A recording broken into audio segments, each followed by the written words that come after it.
Hello दोस्तों, मैं सूरज आप सबका आपके अपने channel yes Y study point पर स्वागत करता हूं।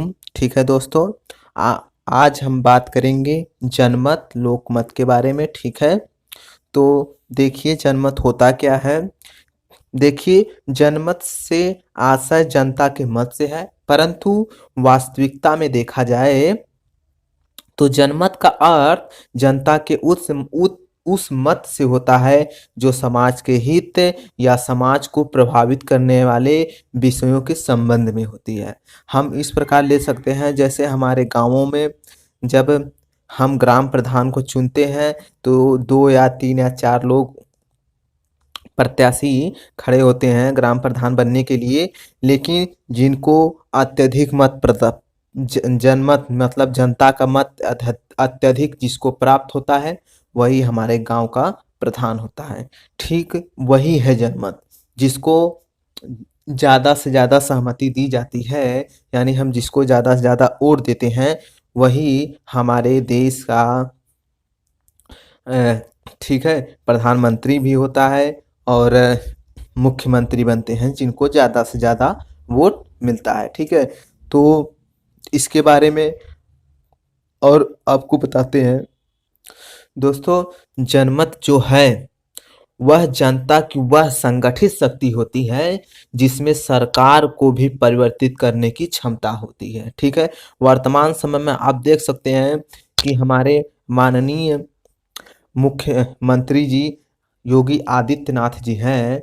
यदि जनता चाहेगी तो सरकार को भी परिवर्तित कर सकती है, यानी वह किसी और को कांग्रेस को भी ला सकती है, सपा को भी ला सकती है, बसपा को भी ला सकती है, या फिर वह दोबारा फिर से अपना जो मत देकर माननीय मुख्यमंत्री जी को जो वर्तमान में है उनको ही चुन सकती है। ठीक है, जनमत का जो संगठित शक्ति होता है, जनता का जो वह संगठित शक्ति है, यानी जनता जिसको ज़्यादा से ज़्यादा वोट देगी वही होगा।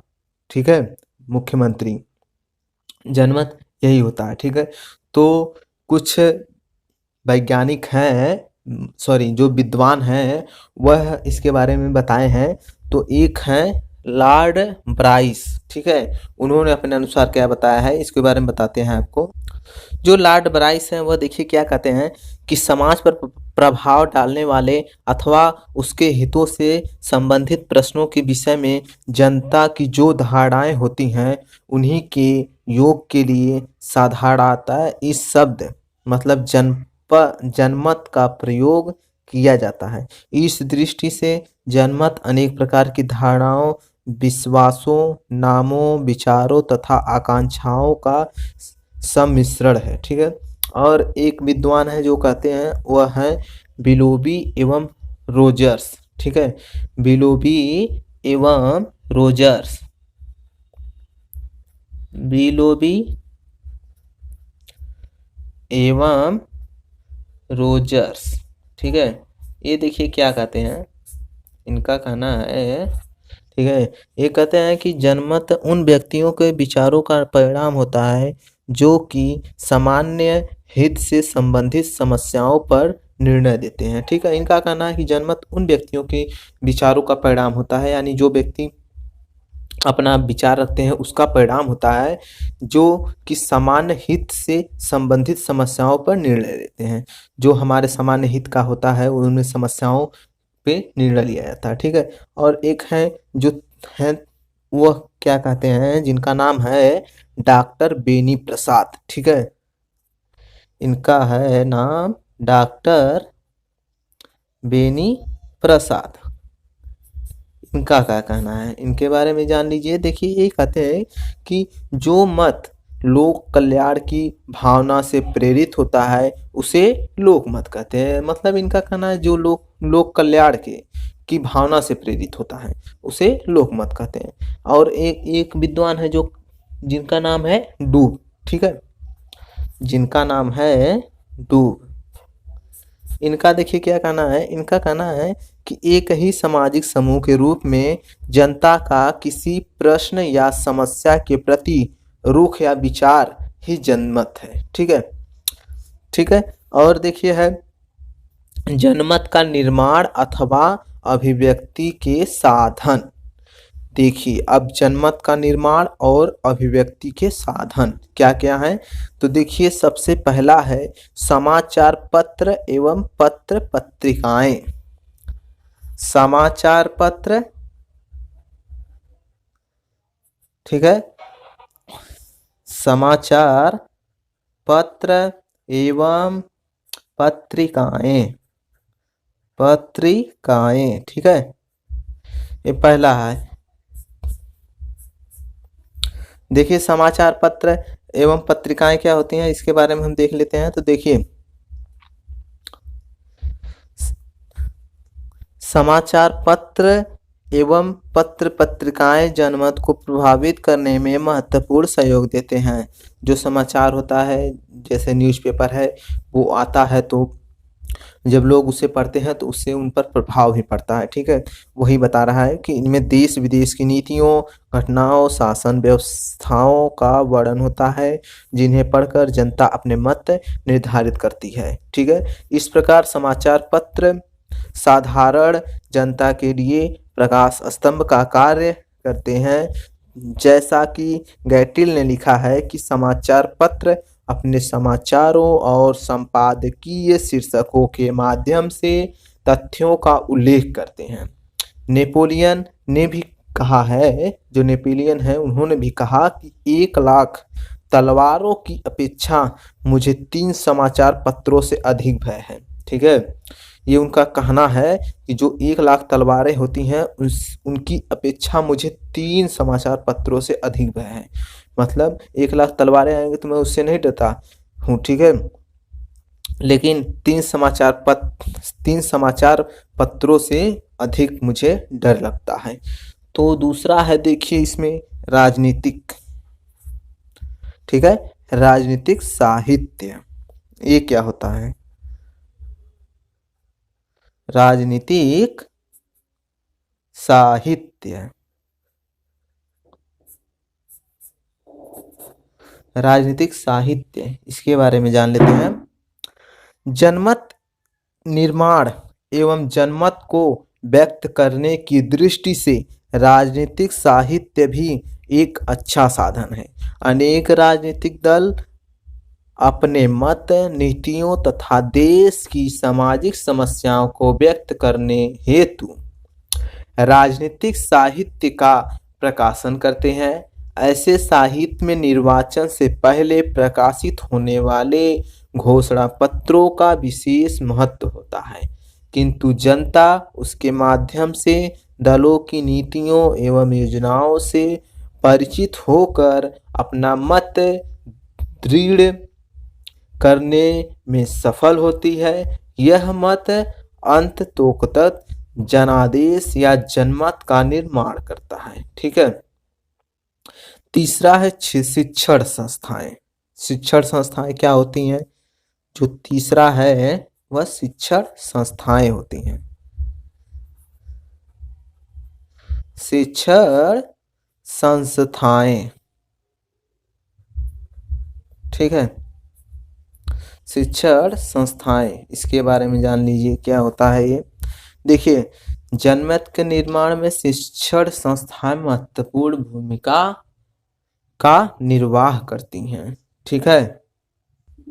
शिक्षा के माध्यम से जो व्यक्ति होता है वह लोकहित का महत्व समझ चुका होता है, ठीक है। जब जो शिक्षित रहता है वह पत्र पत्रिकाएं वगैरह वगैरह सब कुछ पढ़ने पर उसको यह पता चलता है कि क्या हो रहा है, ठीक है। स्वस्थ एवं प्रबुद्ध जनमत का निर्माण करने योग्य हो जाता है शिक्षा के माध्यम से। एवं शिक्षण संस्थाओं में अनेक प्रकार के समाचार पत्र व पत्रिकाएं आती हैं जिनको विद्यार्थी पढ़ते हैं, ठीक है, तथा विभिन्न घटनाओं के संबंध में विचार और विमर्श करते हैं, ठीक है। एवं अनेक प्रकार की नवीन जानकारी उनको उससे प्राप्त होती है। शिक्षण संस्थाओं में प्रमुख राष्ट्रीय तथा अंतर्राष्ट्रीय घटनाओं पर जो कि सेमिनार किया जाता है, मतलब सेमिनार होता है, सिंपोजियम तथा वाद विवाद प्रतियोगिताओं का भी आयोजन किया जाता है, ठीक है। और देखिए चौथा क्या होता है, वो चौथा है जनसंचार के साधन। चौथा है जनसंचार के साधन, इसके बारे में जान लीजिए। जन संचार के साधन, ठीक है, इसके बारे में देख लीजिए। जनसंचार के साधन के बारे में जान लेते हैं हम लोग, ठीक है। देखिए, रेडियो, सिनेमा और टीवी भी जनमत के निर्माण में पर्याप्त सहयोग देते हैं, ठीक है। तो रेडियो एवं टीवी पर समाचारों के प्रसारण के साथ साथ देश के प्रमुख नेताओं के मत एवं भाषण प्रसारित किए जाते हैं, ठीक है। और महत्वपूर्ण विषयों पर संगोष्ठियों, परिचारकों आदि का प्रसारण भी प्रबुद्ध जनमत का निर्माण करता है, ठीक है। तो इस प्रकार साधारण जनता बड़ी सरलता से देश के बड़े नेताओं और विद्वानों के विचारों से अवगत हो जाती है और अपना मत निर्धारित करने का प्रयास करती है, ठीक है। जो कि टीवी है, रेडियो है वगैरह वगैरह, इसके माध्यम से लोगों को प्रसारण किया जाता है। बड़े नेता भाषण देते हैं, उसके बाद शिक्षक भी जो बड़े नेता होते हैं वह भाषण देते हैं, जिससे जनता को चुनने में आसानी होती है कि वो अपना मत किसको दें, ठीक है। और देखिए, पांचवा है धार्मिक, आर्थिक एवं सांस्कृतिक समुदाय, ठीक है। देखिए, पांचवा है, 5 नंबर है धार्मिक, ठीक है, धार्मिक,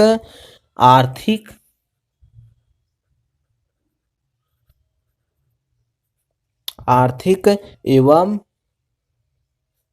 सांस्कृतिक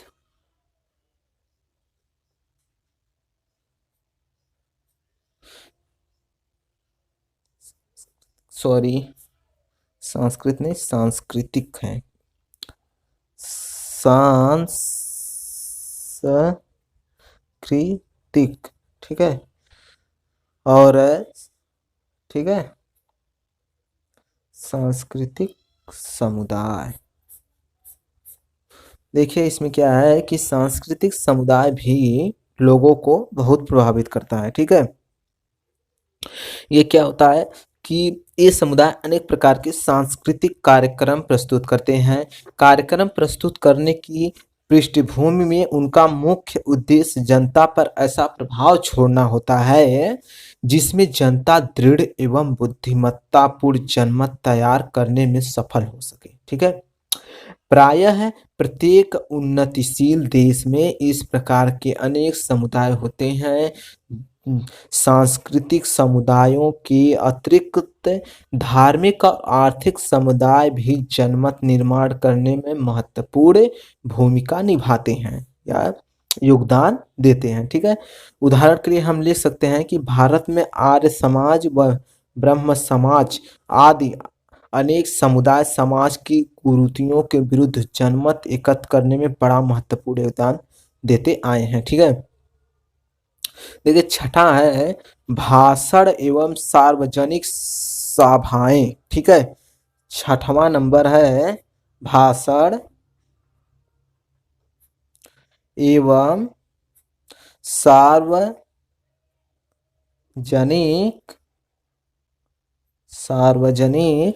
सभाएं,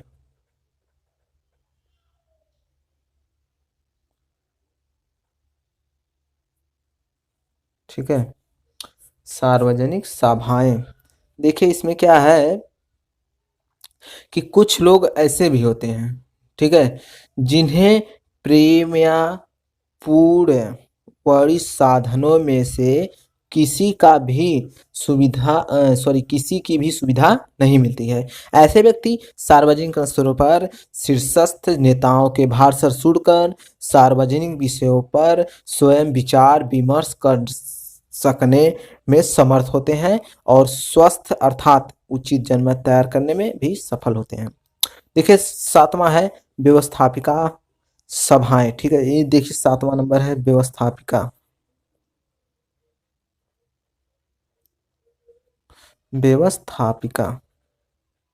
सभाएं, ठीक है।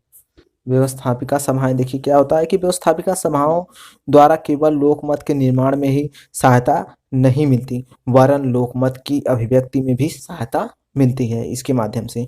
देखिए अब आ जाता है निर्वाचन। ठीक है, निर्वाचन के बारे में जान लेते हैं, जो कि 8 नंबर है निर्वाचन।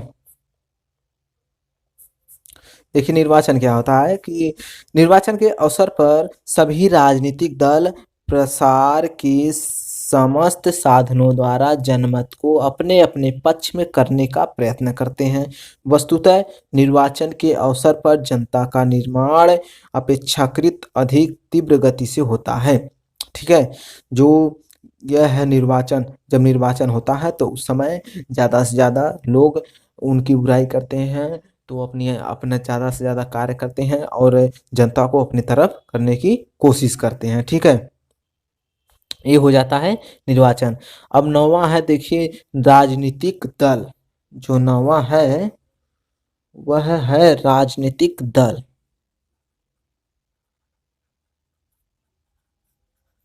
ठीक है, राजनीतिक दल ना, इसके बारे में देखिए क्या है कि राजनीतिक दल भी एक प्रगतिशील जनमत के निर्माण में सहायक होते हैं। और लॉर्ड ब्राइस देखिए क्या कहते हैं कि जनमत को प्रशिक्षित करने, उसके निर्माण और अभिव्यक्ति में राजनीतिक दलों द्वारा अत्यधिक महत्वपूर्ण कार्य किया जाता है। ठीक है, अब हम आपको अपने अगले वीडियो में इसके आगे बताएंगे। तब तक के लिए धन्यवाद। आप हमारे चैनल पर नया हैं तो सब्सक्राइब, लाइक एवं कमेंट जरूर कीजिएगा। ठीक है दोस्तों, आपका अपने चैनल पर आप सबका स्वागत है और गणतंत्र दिवस की हार्दिक शुभकामनाएं। तब तक के लिए धन्यवाद।